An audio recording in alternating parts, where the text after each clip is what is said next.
Mesdames, Messieurs, bonsoir, bienvenue dans votre magazine La Voix de l'expert. Après John Kandolo qui était là pour parler de la communication et son rôle dans une entreprise. Aujourd'hui, nous allons parler de ces conflits qui s'observe aujourd'hui entre les ministres de la Justice, Constant Moutamba, et les magistrats de la République démocratique du Congo. Voici notre thématique de ce soir. Nous avons reçu un monsieur à plusieurs casquettes. Il est d'abord coordonnateur de la 4e voie, un panafricaniste aussi, mais aussi juriste de formation, juriste mécanicien des droits. Il veut qu'on l'appelle, qu'on les reçoit comme ça. Aujourd'hui, il s'appelle Jean-Marie Kalonji, déjà avec nous sur ce plateau. Nous avons le plaisir de lui dire bonsoir et bienvenue Jean-Marie Kalonji. Bonsoir, monsieur le journaliste. J'espère que vous allez bien. Très bien. Juriste mécanicien des droits, c'est quoi la particularité? C'est simple. Je crois aujourd'hui, je vais parler, je vais utiliser un langage sociologique parce que la sociologie est le carrefour de toutes les sciences, malgré le fait que je sois juriste. Ok? C'est simple. Il y a des gens qui conduisent le droit, c'est-à-dire les avocats, les magistrats et consorts, d'autres auxiliaires de justice. Ok? Oui. Mais lorsque un véhicule, par exemple, tombe en panne, ce n'est pas le chauffeur qui va le réparer. C'est le mécanicien. C'est le mécanicien. Donc pour dire que en droit, il y a aussi des mécaniciens de droit, mais il y en a moins. C'est-à-dire c'est quand les droits sont en panne, ce sont les mécaniciens qui sont appelés à réparer les droits. Effectivement, et surtout concernant le cas de la République démocratique du Congo, parce que nous vivons des mauvaises interprétations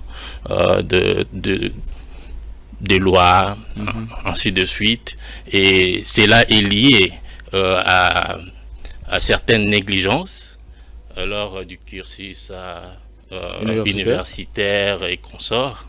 Voilà, parce qu'aujourd'hui, on se base plus sur des points, donc des cotes. Ok, on fait plus attention aux cours qui ont beaucoup plus de pondération. Et c'est ce qui nous crée, ce que nous avons actuellement. Par exemple, les cours tels que la philosophie de droit. Beaucoup de gens négligent ces cours. Et pourtant, ces cours constituent même la base de la formation d'un juriste. Alors, en avançant, je vais quand même décortiquer. Merci beaucoup, voilà. En espérant, c'est-à-dire que là, vous considérez que les droits de la RDC est en panne, d'où vous êtes juriste, la justice de la République démocratique du Congo qui est en panne. Voilà. Nous allons y arriver. Alors, la thématique d'aujourd'hui, ces conflits qui s'observent entre les ministres de la Justice et les magistrats de la République démocratique du Congo. À qui profite-t-il? Bon, moi je pense que je ne vais pas vraiment aborder le sujet dans ce sens-là, mais je vais plus aller dans un cadre beaucoup plus scientifique, ok? Parce que j'ai même vu certains professeurs intervenir, que je connais même bien, mais ils ont tapé à côté. Je m'excuse pour non, vous ça. Êtes libre, c'est ça la science. Voilà. C'est ça la science. Le ministre de la Justice, parce qu'aujourd'hui on parle du Conseil supérieur de la magistrature, où on voit le magistrat essayer un peu de bouder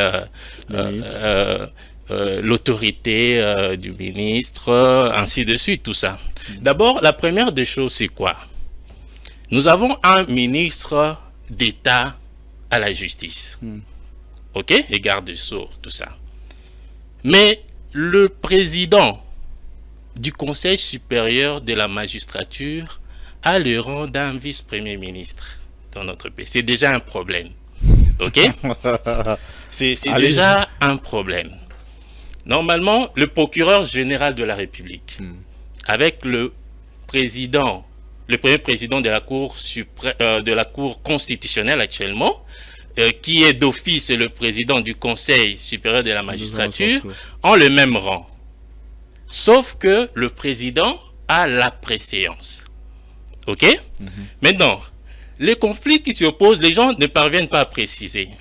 Quand on dit magistrat, on doit savoir qu'il y a le magistrat debout, il y a le magistrat assis. C'est-à-dire? OK? Oui. Le magistrat assis, ce sont les juges. Le magistrat debout, ce sont ceux dont on appelle procureur, ainsi de suite. OK? Oui. Alors, quand est-ce qu'on le constate? Puis c'est lorsque l'affaire est fixée au tribunal, on voit un magistrat debout, en train de défendre la loi, de défendre la société. OK? Voilà. C'est alors qu'on voit un magistrat qui est debout et on voit un autre qui est assis, qui est le juge. Je l'ai vécu à la prison militaire de Ndolo dans les procès tentatives coup d'État. Effectivement. C'est comme ça que cela se passe. Maintenant, que fait le magistrat qu'on appelle le magistrat debout au tribunal plus tard? Lui, il essaye d'étudier le fait. OK? Est-ce que ces faits sont infractionnels? Est-ce qu'on doit fixer l'affaire au tribunal? OK? Alors, quand on parle de l'indépendance du pouvoir, OK? Le pouvoir exécutif, l'indépendance des pouvoirs, je dirais, OK? Ou l'indépendance du pouvoir judiciaire, ou la séparation des pouvoirs, avec Montesquieu, OK? Là, il y a le pouvoir exécutif, OK? Dont Madame le Premier ministre est à la tête, OK? Mais comme nous sommes dans un régime présidentialiste, et ce n'est pas un régime semi-présidentiel en réalité, OK? Parce que quand on regarde, même dans la composition du gouvernement, ce n'est pas seulement la dame, Madame le Premier ministre qui compose ce gouvernement. Raison pour laquelle il y a même des conflits au sein de ces gouvernements où le président de la République a eu à imposer certaines personnes. OK? Alors, il y a le pouvoir, il y a le Parlement, OK? Comme étant aussi une institution de notre pays. OK? Le président de la République lui-même constitue aussi une institution, selon notre constitution. OK? Oui. Et puis, il y a les cours et tribunaux. On ne dit pas le parquet. On parle des cours et tribunaux. Maintenant, quand le ministre de la Justice martèle sur les comportements, par exemple, des magistrats et consorts, nous devons savoir qu'il y a les magistrats debout et les magistrats assis. Les magistrats assis qui sont les juges. Les juges ne sont là rien que pour dire le droit. Donc, nous tous, nous nous soumettons à la loi. Que ce soit le président de la République, que ce soit le ministre de la Justice, ainsi de suite. OK? Mais la personne qui tient la politique de la justice, c'est le ministre de la Justice. Et j'étais étonné de voir la réaction de Madame le Premier ministre face... Bon, comment elle peut avoir raison peut-être par rapport à certains comportements, ainsi de suite, tout ça, mais ce n'est pas de cette façon-là, parce que ça me fait croire que les gens ne comprennent pas vraiment le rôle du ministère de la Justice. Le ministre de la Justice fait partie du gouvernement. Quand je parle du ministre de la Justice, je parle de manière scientifique. OK? Pas en voyant la personne peut-être de Constant Moutamba. Aujourd'hui, le camarade Constant Moutamba, ministre de la Justice, pas par rapport à ça. Mais je parle de manière générale, même ceux qui viendront après. OK? Alors, une fois que quelqu'un est nommé ministre de la Justice, malgré qu'il fait partie du gouvernement, mais en même temps, au nom de séparation de pouvoir, qu'est-ce qui se passe? On constate que la personne est un peu hors du commun. OK? Oui, oui. Même Madame le Premier ministre, en ce qui concerne la loi, ne doit pas chercher à marcher sur le ministre de la Justice. voire même le président de la République. Il doit rester, il doit laisser les ministres libres.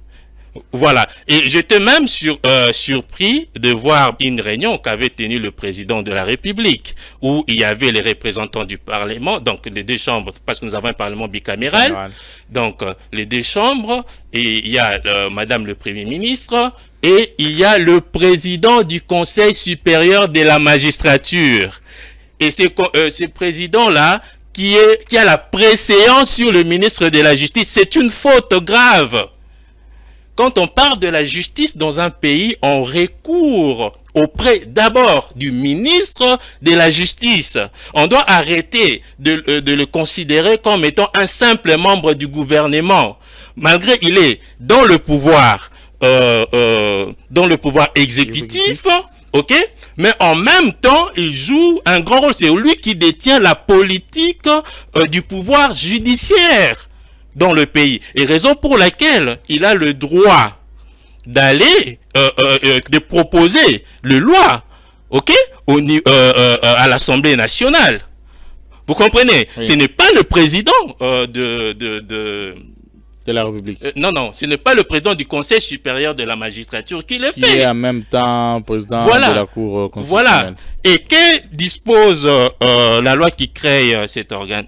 La loi organique numéro 08/013 du 5 août 2008 portant organisation et fonctionnement du Conseil supérieur de la magistrature. Je prends directement le paragraphe 3. Celui assure la gestion de la carrière des magistrats et dispose à cet effet des pouvoirs, des propositions en matière de nomination, promotion, démission, mise à la retraite, révocation et de réhabilitation des magistrats. Il exerce en outre le pouvoir disciplinaire. Ok? Oui. C'est simplement ça. Mais ce conseil ne détient pas la politique de la justice congolaise. C'est plutôt le ministre. C'est plutôt le ministre de la Justice. Ok? Le ministre de la Justice a le droit d'instruire un magistrat. Ok? Il a ce droit-là. Et même administrativement, il est leur chef. Mais aujourd'hui, c'est vrai. Ok. Donc, on doit différencier le magistrat debout, les magistrats assis. Avec le magistrat debout, c'est quoi?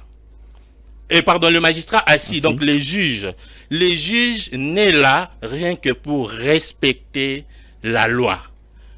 Pour faire appliquer aussi. Ok. Alors, l'indépendance dont on parle du pouvoir judiciaire, l'indépendance du pouvoir judiciaire s'affirme d'elle-même. Ok, à travers la loi, parce que nous sommes dans la famille romano-germanique.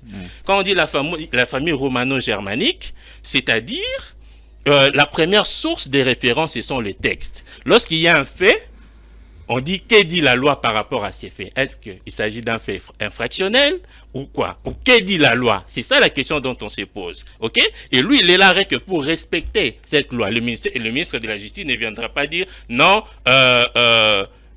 Il y a un problème, ou ça t'a arrêté de poursuivre quelqu'un, par exemple, dont les faits sont infractionnels.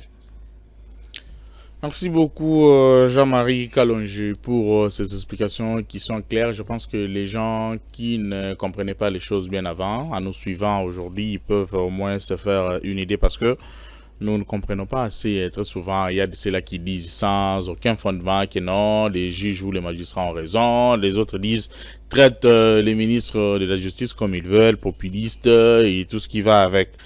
Une question par rapport au désengorgement des prisons. D'ailleurs, ça continue une action qui a été d'ailleurs faite hier par le ministre de la Justice lui-même. Qu'est-ce qu'il faut faire pour désengorger? D'ailleurs, avant que je n'arrive, parlons de magistrats d'abord. Est-ce que les magistrats est obligé d'avoir la permission du ministre de la Justice avant d'envoyer quelqu'un en prison, peut-être? Non, mais les choses ne se passent pas comme ça. Le magistrat, quand vous dites magistrat, il faut préciser aussi. Le magistrat debout, le magistrat assis. Okay. Bon, le magistrat debout, le magistrat debout amène voilà. Ou soit attrait la personne devant le magistrat assis, et puis c'est le magistrat assis qui peut décider son sort. Oui, il y a un problème. Donc, on essaie un peu de sauter des étapes hein, dans ces pays, ok? Parce que par rapport au nombre de personnes que nous avons au Congo aujourd'hui, nous devrions normalement construire d'autres prisons, ok? Parce qu'on ne peut pas libérer aussi des gens sans pour autant savoir analyser le fait, ainsi de suite, tout ça, parce que Qu'est-ce qu'ils peuvent faire après? Qu'est-ce qu'ils vont ces devenir personnes-là sont nocives à la société? à la société. OK. Alors, mais il y a beaucoup de cas. Moi, je suis un ancien prisonnier. Je suis passé dans tous les cachots secrets de la République. Et en plus, Ça, je sais. suis passé par Makala. Oui, OK, je sais comment toutes ces choses-là fonctionnent. Même quand on parle de la justice.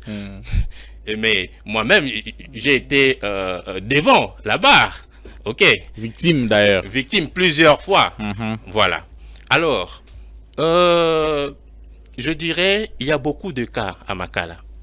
Par exemple, si vous n'avez pas quelqu'un, je donne l'exemple de Makala parce que c'est là où je suis passé, Oui. mais on peut généraliser, on peut amplifier. Et c'est là où il y a les désengorgements beaucoup plus. Voilà. Il y a plusieurs personnes. Voilà. Alors, lorsque vous y entrez et que vous n'avez pas quelqu'un qui peut faire le suivi de votre cas à l'extérieur, vous y restez.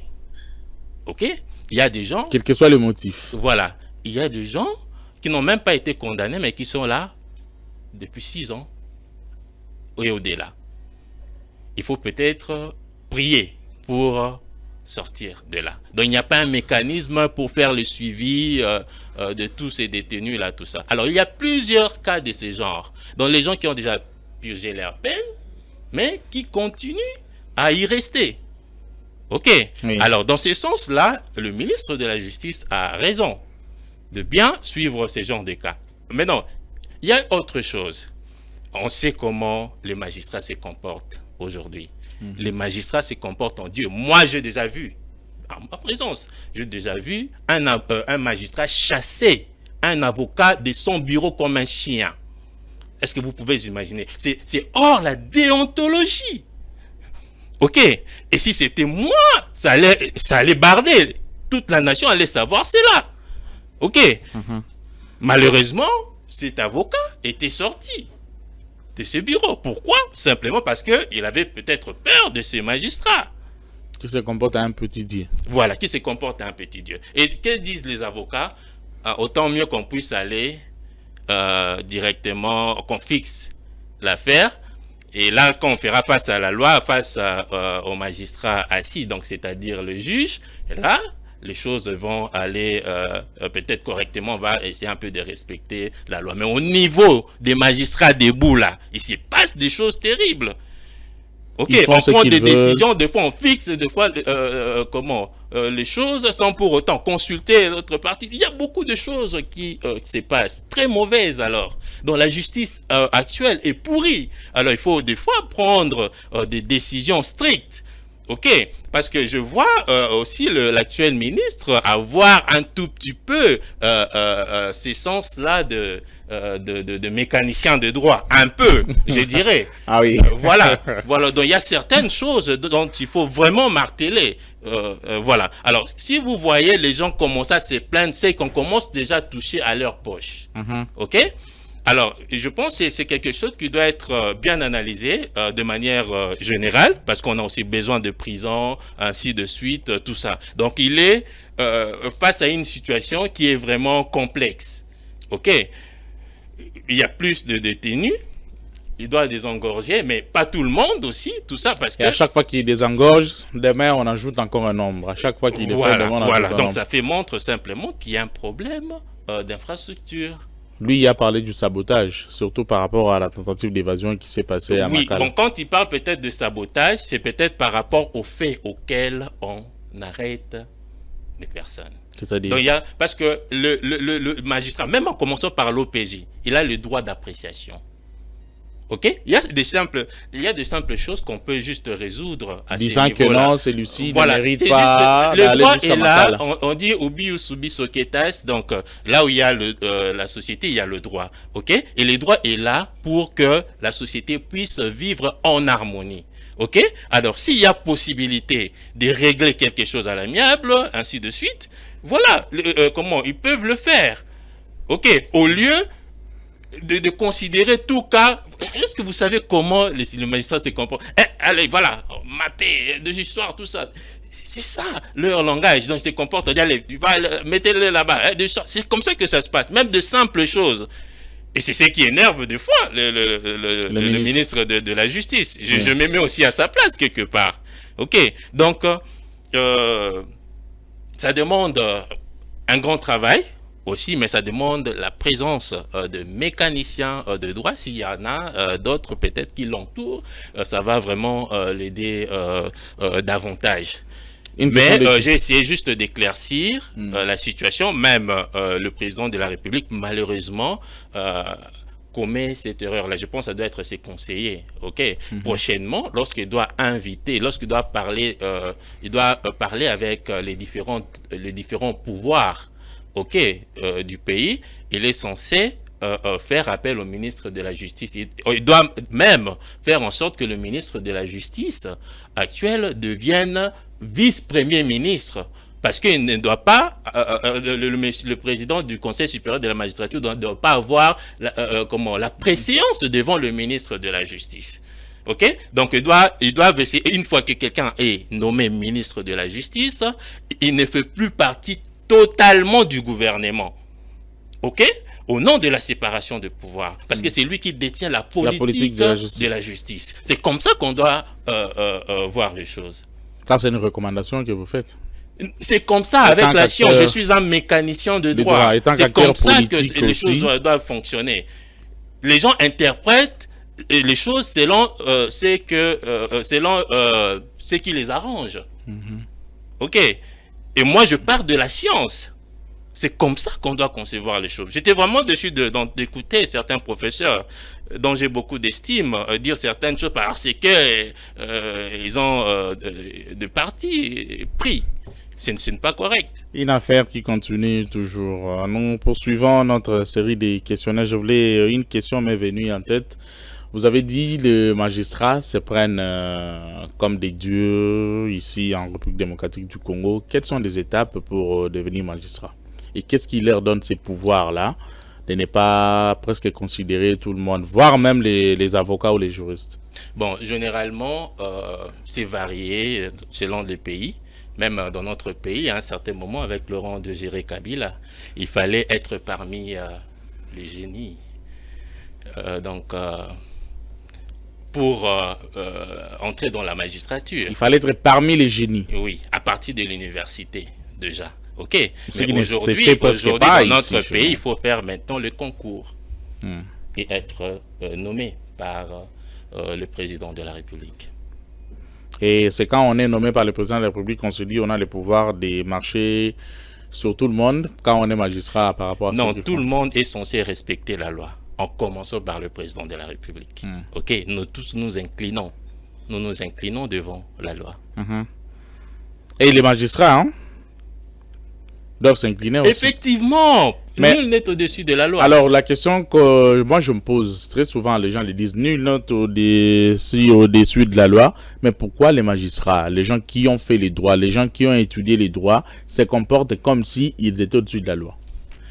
Bon, moi je pense, il y a beaucoup de personnes peut-être qui ont mal étudié. Ok, moi je me suis déjà présenté devant un magistrat, j'ai été accusé, ok, mais je me dis, c'est lui qui prétend doit prouver. Ok. Oui. Alors je viens comme ça, il n'y avait aucune preuve qui m'incriminait. Mais le magistrat me demande à moi l'accusé, d'aller chercher les preuves. Il demande à l'accusé d'aller chercher des preuves. D'aller chercher les preuves. Et dans ces cas, vous étant que mécanicien, juriste et mécanicien de droit, qu'avez-vous fait? Et j'étais étonné. Ok, j'étais vraiment étonné. Je donne encore un autre fait. Oui. Je quitte le cachot de service de renseignement, donc le cachot de l'ANER. Oui. J'ai été enlevé. On me présente, après 3 mois et demi, on me présente devant le juge. Atteinte à la sûreté de l'État, incitation à la désobéissance civile, ainsi de suite. J'ai dit, on m'accorde la parole. J'ai dit, je ne sais d'abord pas pourquoi je me retrouve devant le juge. Ne peut se retrouver devant le juge que quelqu'un qui a commis une infraction.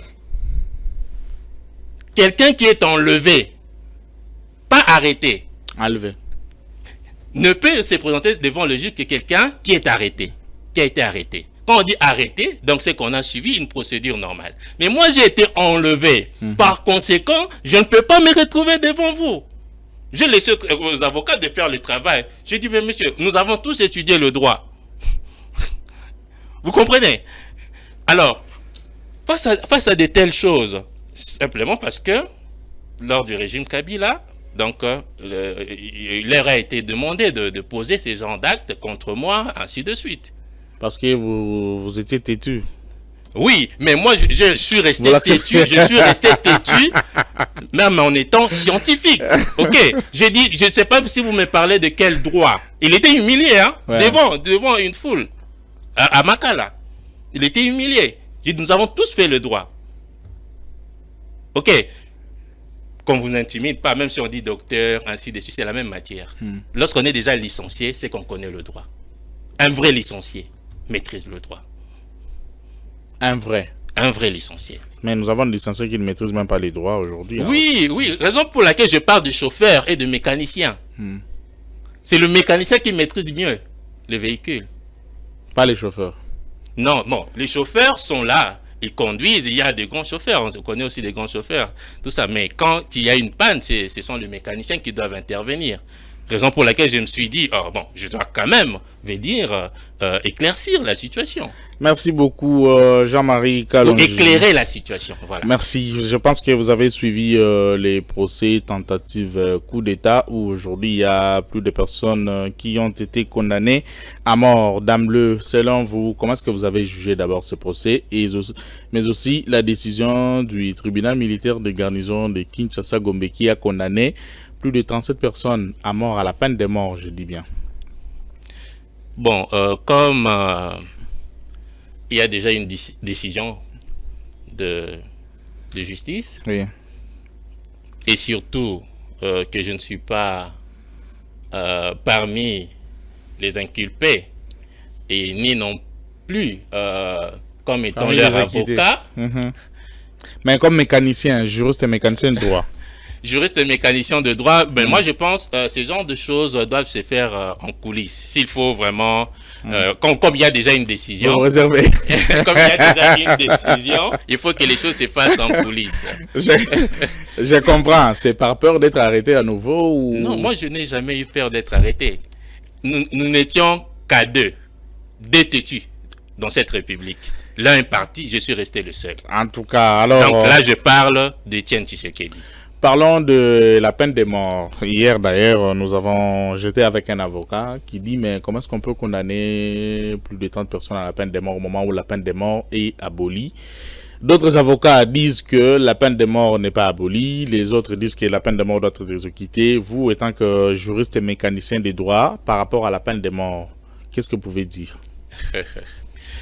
C'est là où il y a encore des problèmes. Éclairez-nous. Vous avez l'opportunité et l'occasion. C'est là où il y a encore des problèmes. Ok? Une peine suprême dans un État. Ok? Il y a des États où on peut dire on doit exécuter la personne. Ok? Mais il y a aussi ceux qui disent non, la personne doit rester à vie. En prison. En prison. Ok? Donc, la peine capitale, l'application de la peine capitale dans un État dépend. Aujourd'hui, pourquoi on n'exécute plus? C'est parce que on a eu à revenir sur certaines décisions de justice dans le monde, hein, où on a pu trouver qu'il y avait des personnes innocentes. Ok? Donc, l'œuvre humaine n'est toujours pas parfaite. Pardon. Voilà. Ok? Donc, par rapport à ce genre de choses, on sait qu'à un certain moment dans notre pays, on ne exécutait plus les individus. Alors ils peuvent rester à peine, comment puis-je, la peine à perpétuité. Mourir à prison. Voilà, peine à perpétuité. Alors, à ces niveaux-là, avec les droits de l'homme aujourd'hui, donc on ne peut pas continuer à exécuter les gens. Et surtout si on applique cela. On sait comment l'homme congolais se comporte. Ok. Donc, les gens vont commencer à régler des comptes. On a déjà un problème de justice ici. Non, et maintenant, commencer à exécuter les gens, mais c'est tout le monde qui va mourir. Ok. Voilà, on peut vous impliquer dans une affaire dont vous ne connaissez ni la tête ni la queue. Et on vous exécute. Vous voyez, c'est cruel actuellement, avec le droit de l'homme dont on parle. Dans le même dossier du procès, parce que nous tendons vers la fin, dans le même dossier du procès Malanga, comme vous le savez, il y a quelques Américains qui ont été aussi condamnés à la peine capitale. La population congolaise se pose, est-ce que ces Américains seront extradés un jour vers les États-Unis au moment où ils sont condamnés ici en République démocratique du Congo par rapport aux faits qui leur ont été reprochés? Oui, là, ça dépend maintenant de la politique extérieure de notre pays. Ok? Donc, ce n'est pas seulement une question qui concerne la justice. Donc, ça doit concerner aussi les affaires étrangères, ok, les affaires extérieures du pays. Voilà. Donc, les arrangements doivent se faire à ces niveaux-là. Un dernier mot ou une dernière question d'après vous, qu'est-ce qu'on peut attendre de la justice de Constant Mutamba aujourd'hui? Un jeune de 36 ans, le ministre d'ailleurs le plus jeune, avec tout ce qu'il fait dans son secteur, qu'est-ce qu'on peut attendre de lui avant que je donne les derniers mots et puis on clore l'émission? La justice n'est pas une justice de quelqu'un. Donc on ne peut pas dire... la justice de Constant Mutamba. La justice non, je l'ai dit étant que c'est lui... Mutamba. Comme c'est lui qui est ministre de la Justice en ce moment. C'est lui qui règne, c'est lui le patron. Oui, bon, je ne suis pas dans sa boîte. Je ne sais pas ce qu'il est en train d'envisager. Mais il y a certaines démarches qui sont encouragées. Mais il doit avoir aussi de personnes qui savent bien expliquer ses actions. Ok? Je prends par exemple la loi Sakata, Minaku, tout ça. Ok? Qui n'est même plus d'actualité aujourd'hui. Oui, oui. Maintenant, on l'accuse, cette loi que non. Donc, ça bannit un peu l'indépendance judiciaire parce que le ministre de la Justice va prendre les dessus sur beaucoup de choses, des histoires comme ça. Et c'est simplement parce que même ces personnes ne maîtrisent pas les choses. Je donne un simple exemple.